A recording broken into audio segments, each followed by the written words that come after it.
Actually আমাদের নেশা বিরোধী অভিযান সেটা তো আমরা ধারাবাহিকভাবে চালিয়ে যাচ্ছি এবং অনেকজনকে এখন পর্যন্ত ধরা হয়েছে, বিশেষ করে যারা ড্রাগ সেলার এগুলি। কিন্তু রিসেন্টলি কিছু প্যাডলার যারা নতুন কায়দায় বরতলা হাওড়া মার্কেট ওইখানে ড্রাগ প্যাডলিং করছিল। তো এই খবরটা গতকালকে সকালে আসার পর পশ্চিম থানার ওসি পরিতোষ দাস একটা টিম রেডি করে, তার মধ্যে সাদা পোশাকেও ছিল এবং ইউনিফর্মেও ছিল।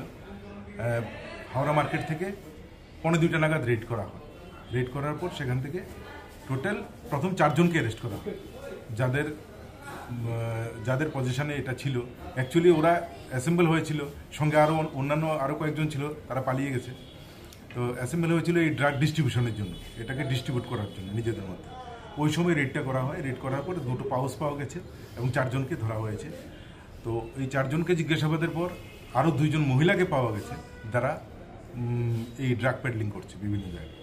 তো টোটাল 6 জনকে অ্যারেস্ট করা হয়েছে এবং তাদের বিরুদ্ধে একটি সুনির্দিষ্ট কেস নেওয়া হয়েছে এবং আজকে তাদেরকে কোর্টে পাঠানো হবে।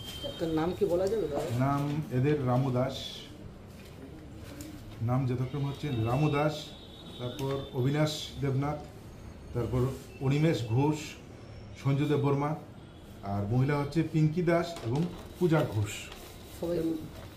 সবাই তো বর্তলা এলাকা থেকে আসে? হ্যাঁ, ওরা বরতলা এবং সংলগ্ন আশেপাশে এলাকার লোক সবাই। কিছু কিছু সিধাই থেকেও এসছে, আমতলিরও আছে এবং এডিনগর এলাকারও আছে। ব্যাপার কিছুই না, এটা ওরা নেশা করে ওদের নিজেদের খরচ চালানোর জন্য ওরা প্যাডলিং শুরু করেছে। প্রাথমিক তদন্তে কোনো বড় এখন ওদেরকে আমরা জাস্ট অ্যারেস্ট করার পর কালকে জিজ্ঞাসাবাদ করে 2 জনকে নতুন বার করেছি, যাদেরকে 2 জন মহিলাকে অ্যারেস্ট করা হয়েছে এবং আজকে এদেরকে রিমান্ডে আনা হবে এবং সেখানে বিস্তারিত জানতে পারবো।